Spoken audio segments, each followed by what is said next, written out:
তুমি আর তোমার এই 12 বছর, শুনতে শুনতে আমার কান পচে গেছে। নিজের এই পুরনো ফালতু কথা দিয়ে আমাকে বিরক্ত করা বন্ধ করো, আর ভেতরে গিয়ে চুপচাপ ডিভোর্স পেপারে সই করো। নন্দিনী শিবায়কে অর্ডার দিল।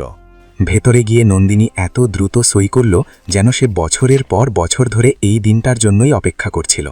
যশ খোঁচা দিয়ে বলল, এই ভিখারির থেকে ডিভোর্স নিয়ে তুমি খুব ভালো করেছ।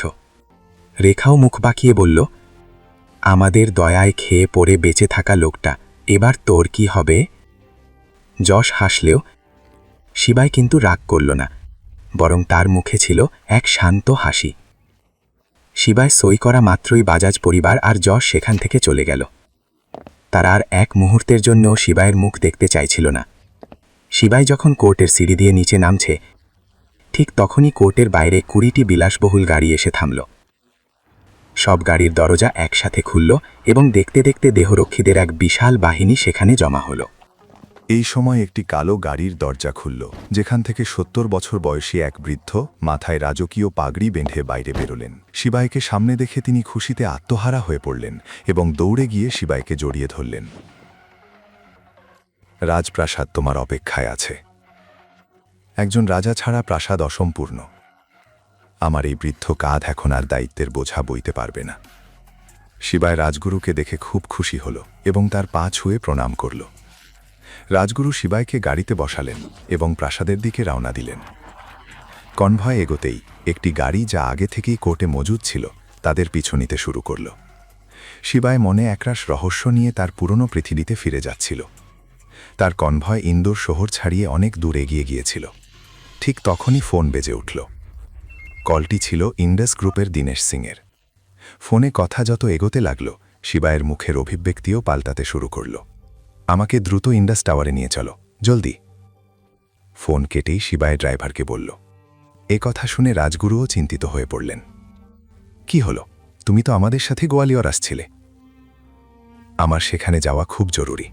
আপনি যান, এই কাজ শেষ করে আমি চলে আসব। রাজগুরু কথা শুনে খুশি ছিলেন না, কিন্তু শিবাই যখন একবার বলে দিয়েছে তো দিয়েছে। এরপর কনভয় ইন্ডাস গ্রুপের বিল্ডিংয়ের সামনে থামল এবং শিবাই দৌড়ে ভেতরে চলে গেল। অন্যদিকে আগের দিন সন্ধ্যায় শহরের মাঝখানে একটি গোপন ক্লাবের বেসমেন্টে, যেখানে সব ধরনের অবৈধ কাজ হতো, সেখানে একটি জাঁকজমকপূর্ণ মিটিং রাখা হয়েছিল।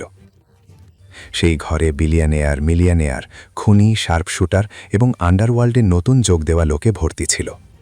আজ থেকে ইস্ট সিটির অংশ হোক বা ওয়েস্ট স্ট্রিট কিংবা সার্রাফা মার্কেট, সবাইকে একটি নাম মনে রাখতে হবে, আর সেটি হলো মেজর শিবা।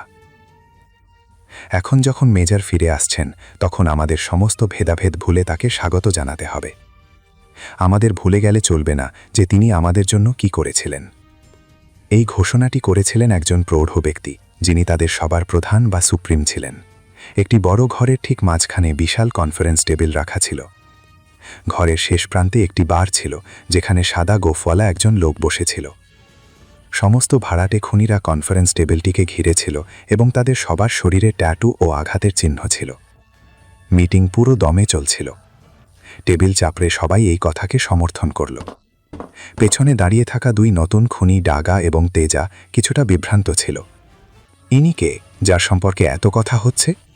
ডাগা জিজ্ঞেস করলে তেজা বলল, আমি মোটেও জানি না। তারা দুজন বুঝতে পারছিল না এই মেজর আসলে কে। ওই দেখ, ওখানে হেডশট বসে ওকে জিজ্ঞেস করছি। বারে বসে থাকা হেডশট আন্ডারওয়ার্ল্ডের পুরনো খেলোয়াড় ছিল, তাই তারা তার কাছে গিয়ে জিজ্ঞাসা করাটাই ঠিক মনে করল। হেডশট তার সাদা গোফে তা দিচ্ছিল। তার মুখে একটি বড় কাটার দাগ ছিল এবং চোখগুলো ছিল বড় বড়। শুধু উচ্চতাটাই যা কম ছিল, কিন্তু সে কথা বলতো অনেক বড় বড়। আর হবেও না কেন? রাজস্থানের জয়সালমীরের মাটিতে জন্ম হলেও মনে প্রাণে সে ছিল ইন্দোরী। ডাগা এবং তেজা তার কাছে আসতেই সে তাদের দিকে একদৃষ্টে তাকিয়ে রইল। হেডশট, তুমি তো আমাদের চেয়ে অনেক পুরনো। তুমি কি জানো এই মেজর আসলে কে? তেজা কৌতূহল নিয়ে জিজ্ঞেস করল। হেডশট এদিক ওদিক দেখল, হাসল এবং নিচু স্বরে বলল, মা কসম, স্বপ্নেও ভাবিনি। কিন্তু এখানকার অবস্থা সত্যিই খুব খারাপ। তোমরা মেজর শিবাকে চেনো না, আর আমার সামনে দাঁড়িয়ে কথা বলার সাহস দেখাচ্ছ? না না, তোমরা নাবালক। আমি সত্যিই বলছি, এই মিটিং যদি না চলতো তবে আমি তোমাদের দুজনকে মাটির তলায় পুঁতে দিতাম। এখন বলো তো, তোমরা কি জানো 5 বছর আগে কি হয়েছিল? হেডশটের কথা শুনে ডাগা আর তেজা অবাক হয়ে গেল। এটাই তো আমরা জানতে চাই। হেডশট তাদের দুজনের দিকে তাকিয়ে বলল, আমার মনে আছে 5 বছর আগে আন্ডারওয়ার্ল্ডে এক পাগলাটে ভূতের প্রবেশ ঘটেছিল। সে ছিল দিল্লির খুব খাতারনাক লোক। সে যাকে খুশি মেরে ফেলত, টুকরো করে কাটত, এমনকি পুড়িয়েও দিত। আমার মনে আছে তার একটাই স্বপ্ন ছিল, পুরো ভারতের আন্ডারওয়ার্ল্ডে রাজ করা। কিন্তু বলে না, প্রতিটি গল্পে ভিলেনকে মারার জন্য হিরোর আসা তো জরুরি। আর আমাদের গল্পের হিরো হল মেজর শিবা। এ কথা শুনে ডাগা এবং তেজা পুরোপুরি স্তব্ধ হয়ে গেল। বাকি গল্প জানতে দেখুন পরের এপিসোড শুধুমাত্র পকেট এফএমের ইউটিউব চ্যানেলে। আর শিবাই এক বিনাশাকের সব এপিসোড শুনতে পকেট এফএম অ্যাপ ডাউনলোড করুন এবং বর্ণনায় দেওয়া লিঙ্কে ক্লিক করুন।